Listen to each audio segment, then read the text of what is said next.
Isso aí, salve, salve você, meu canal Fartando, minha canal Fartando, vamos aí as questões de atualidades. É isso aí, olha só, a gente está usando uma prova como referência, talvez você esteja usando outra aí, acompanhando, mas o importante é que a atualidades ficou mais ou menos lá pela questão 31, mais ou menos, então vai ficar fácil de você localizar. Olha a questão, enquanto o Brasil faz investimentos bilionários no pré-sal e os Estados Unidos avançam a passos largos na exploração de gás não convencional, a matriz energética mundial tende a ficar mais limpa nos próximos 20 anos. Contudo, apesar do forte avanço de fontes renováveis como a eólica e a solar, especialistas do setor acreditam que o petróleo permanecerá sendo a principal fonte energética do mundo ainda por muitos anos. Tendo o fragmento do texto acima como referência inicial e considerando aspectos marcantes do atual estágio da economia mundial, julgue os itens a seguir. Olha que legal, falando sobre petróleo, falando sobre questão energética, matriz energética e também sobre fontes renováveis de energia. Questões abordadas pela banca normalmente e trabalhamos muito isso em nossas revisões, nossa reta final, nos super aulões, questão mais que batida aí. Olha o que diz a questão. A expressão matriz energética refere-se ao conjunto dos recursos de energia de determinada sociedade ou região e as diversas maneiras como elas são utilizadas. Comparada de outros países, a matriz energética brasileira é uma das mais equilibradas, ou seja, a produção e o consumo de energias renováveis e não renováveis no país são quase empatados. Corretíssimo. Inclusive existe até a ideia de que o Brasil é um dos países do mundo com o maior equilíbrio na matriz energética entre produção e consumo. Então está corretíssima essa alternativa. Vamos para a próxima.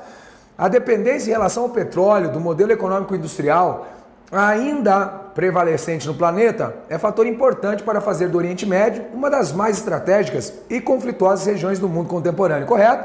Em relação ao petróleo, quando falamos de petróleo, ainda é uma fonte amplamente utilizada e falamos de Oriente Médio, sim, as tensões e os conflitos nessa região são consequência, entre outras coisas, do interesse pelo petróleo disponível. Vamos para a próxima questão. A exploração da camada do pré-sal, iniciada há alguns anos, tornou o Brasil autossuficiente em petróleo bruto, situação favorecida pela diminuição do número de veículos automotores em circulação no país, decorrente da significativa retração da indústria automobilística brasileira na última década. Questão idiota, desculpa. Quem errou essa questão é porque não é normal, gente. Olha que legal, a questão está completamente errada, você não tem uma diminuição no número da produção de veículos, muito pelo contrário, ali em 2012, 2013, a redução do IPI fez com que muitos veículos fossem comprados, consequentemente a produção também acaba aumentando, portanto, errada essa questão, essa alternativa aí. Vamos para a próxima. Os Estados Unidos buscam, com o investimento na produção de gás não convencional, recuperar a posição de maior economia do planeta, atualmente ocupada alternadamente pela China e pela União Europeia, que em conjunto respondem por quase 80% do comércio mundial. Gente, totalmente ridícula essa alternativa aqui, erradíssima. Os Estados Unidos ainda ocupa a primeira posição na economia global, ainda tem um PIB invejável, a China tem basicamente metade do PIB dos Estados Unidos, a China é representada pela China, então não tem relação não. É só você lembrar que a União Europeia também, por exemplo, compõe o G20, mas ela é formada por vários países aí. E a gente não pode considerar essa comparação. O topo da economia global ainda é ocupado pelos Estados Unidos, beleza? Aí vem o próximo texto de comando de questão falando sobre espionagem. Em documento recentemente divulgado, a União Europeia manifestou-se a favor de uma governança da internet mais inclusiva, transparente e multilateral. A declaração vem na esteira de revelações sobre as atividades de espionagens realizadas pelo governo norte-americano. Dados vazados pelo analista Edward Snowden expuseram o monitoramento de chefes de Estado e o amplo acesso à movimentação de internautas pela Agência Nacional de Segurança dos Estados Unidos. Tendo o fragmento do texto como referência inicial e considerando a amplitude do tema por ele abordado, julgue os itens que se seguem. Aqui para mim está na questão 35. Pode ser que tenha uma alteração para você, mas só para você se localizar. A defesa que a União Europeia faz de uma governança mais aberta da internet reflete os interesses dos mais recentes integrantes do bloco. Ou seja, os países do leste europeu, em especial a Rússia, que aderiram ao projeto integracionista com a promessa de que seu já acentuado desenvolvimento tecnológico seria impulsionado. Rússia não faz parte da União Europeia.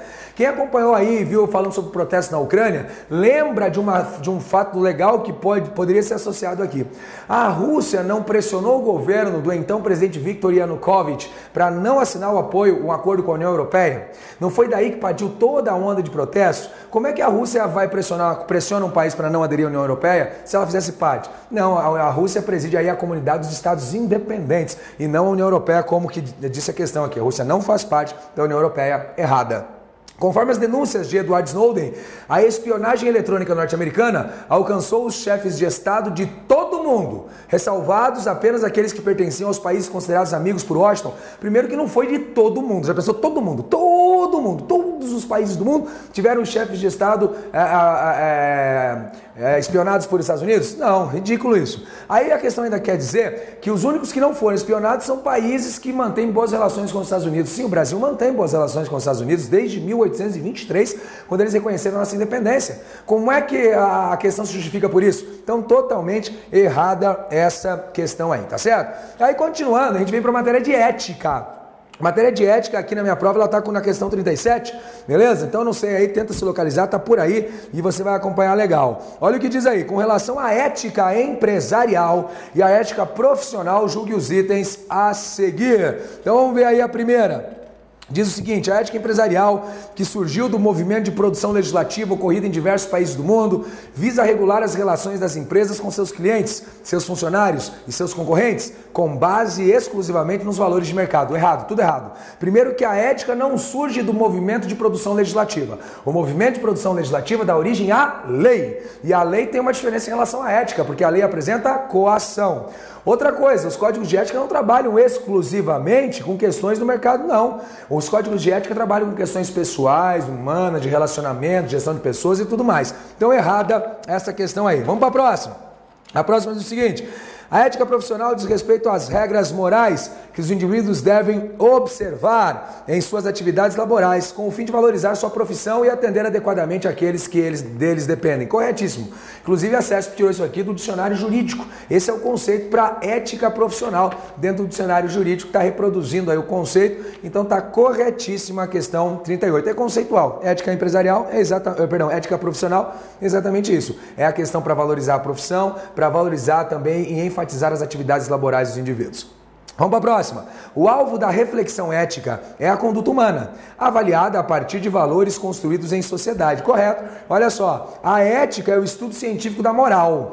Portanto, cabe à ética refletir sobre a conduta humana. Tá certinho essa aí. Vamos ver a próxima. Os valores morais, presta atenção no começo disso aqui. Os valores morais refletem decisões tomadas no seio da sociedade acerca do conceito comum de vida boa. Esses valores, os valores morais, acarretam um conjunto de proibições e permissões que determinam o que é moralmente importante. Não apenas para aqueles que partilham e reconhecem esses comandos, mas universalmente para todos os seres humanos. Cultura moral não é universal, a moral é relativa, a ética é absoluta. A questão começou falando sobre valores morais e terminou dizendo que é universal. Não, cada cultura tem seus costumes e tradições responsáveis pela constituição da sua moral. Então, errada essa alternativa. Vamos para a próxima. Respeito do Código de Ética da Caixa, julgue os itens seguintes. A Caixa deve oferecer a seus empregados, como compromisso ético de transparência, oportunidades de ascensão profissional com critérios claros de conhecimento público. Correto?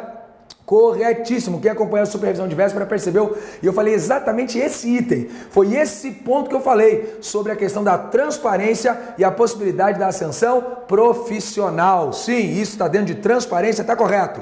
Próxima questão. A afirmação de que o trabalho desempenhado pela Caixa é importante para a sociedade e a compreensão de que sua missão envolve a promoção do desenvolvimento social e urbano do país são marcadores da missão desse órgão. Primeiro que nós não falamos de desenvolvimento urbano do país. Nunca falamos disso. Isso não está na missão. E a afirmação de que o trabalho desempenhado pela Caixa é importante para a sociedade faz parte dos valores dentro do Código de Ética e não da missão. Espero que você tenha entendido, espero que você tenha compreendido, espero que você esteja arrebentando nessa super correção, que é uma exclusividade Alphacom para você, com esse compromisso de que sempre temos de oferecer a você as melhores oportunidades. Um forte abraço!